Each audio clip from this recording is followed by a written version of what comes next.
for those of you who might be new to the show, there is a contest here called Circa Survivor. It's $1,000 to get into before the season starts. You can get into 10 different entries.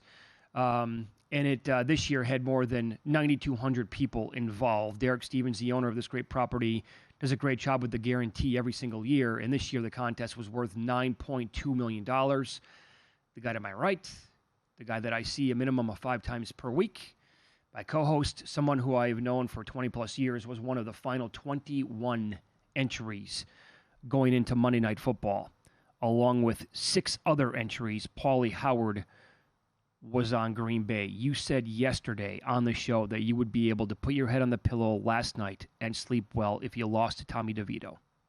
Was that the case? Yeah, slept well. Yes. You did. Now, if I had Miami. You're a true psychopath. Serial killer, right. I can't believe it, Paul. Yep. I cannot believe that game was so drunk. Both games were. Yes. Well, I knew I was in trouble when Love comes out and he's throwing the ball all over the place. These guys are wide open. Aikman's like, what is going on here? He can't hit anybody. You knew right away that was Jordan Love from September. Yeah. So there was the regression. Looked so good for the last month and beat the Chiefs, and then stink bomb. They're driving. He fumbles. They're driving. He throws an interception. They're up. They're up 10-7 at halftime. They come out. They get a 3-and-out. They muff the punt. The Giants take over deep in Green Bay territory. They miss a field goal. And the beat goes on and the beat goes on. But Tommy played well, and I thought Dable had a great game plan. As Paul Charchian tweeted, that's what the Vikings should do with Dobbs. Design runs. Get him out of the pocket. Short passes. There was a great game plan by Dable. But they shut down Barkley. He couldn't do anything until late. They contained him for 3 quarters.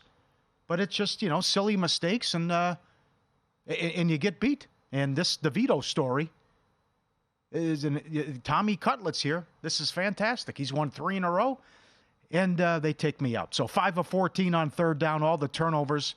The 2-point play design was atrocious. Terrible. I can go on. But LaFleur was 16-0 in December coming into the game. Yeah. Also, now on the flip side, that's what went wrong for you last night.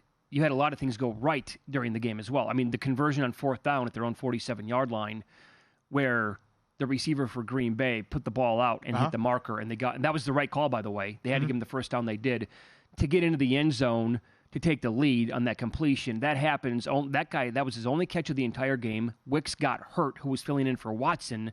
So they were down to like their, whatever that guy is, Hearns, I think, on the depth chart, way out there drifted. He came in, made that catch, which was beautiful. The 2-point conversion was absolutely terrible. But I watching the game for you, and man, my heart rate was at 7,000 beats per minute last night. It was nuts how that was just like a 3-hour adrenaline ride. The thing that gave you life, the game was over with. Mm-hmm. Barkley just breaks off that huge run. There's less than 4 minutes on the clock. Very true. They're up by 5. He just stumbles up over his own feet, and then he hits the turf, and he fumbles, and the awareness by the Green Bay defender to pick it up and keep running. And where are the Giants defenders? There's no whistle. That's a live ball. You could tell in real time, this might be an issue for the Giants. They start taking off. If that doesn't happen, they don't come back and take the lead. Game's over with. Yep. But also, I could say if I get the 2-point conversion, maybe I go to overtime. Yeah. That was way too easy on the final drive. Way too easy. He makes a couple throws, then he hits Robinson. Next thing you know, they're inside the 30-yard line just like that. Where was the coverage over Robinson? Yeah, he's wide open. Wide open. But why it stings and why it hurts is I'm 95% sure the chop was coming. We'll play some audio of another contestant who's still alive coming up. So that's why it hurts so much. And going back to what you said last week, the damn Steeler game had to be on Thursday. Adam Burke's partner reaching out about, hey, let's chop $6 million and play for $3 million. I think this is going to happen. As I told you yesterday off the air, the wheels were in motion. Phone calls were being made. This was going to happen, I think. I just couldn't get to the finish line, and I couldn't get. But the other thing was, so the chop was probably going to happen, but I still had to get 6 picks left and make, including last night. So I know guys like Indiana, Jet, who listen every day, and he's still alive. Like he said, there was a long ways to go to get to the finish line. I mean, if Green Bay wins, I still have to make 5 picks. Yeah. So well, what was your strategy last night? How did you attack it? Well, I took a little Giants in play, but then, like before the game, I'm only a 5.5 point dog. It's not like the Tennessee-Miami game. What am I going to do? 40,000, double up, go 80,000? I mean, this is because the chop isn't 100%. It's hard we can't agree on anything. You're going to get 20, 30, it would have been 21 because I win, right? 20. So we're going to get 20 people to agree? I don't know. I don't know that. So what am I going to do? Because I know you talked to someone who had 10% on my ticket. So you're going to go, what, 40,000, double up, lose 80,000, double up? What, are they going to give me a marker for $500,000 here? I mean, what are we doing?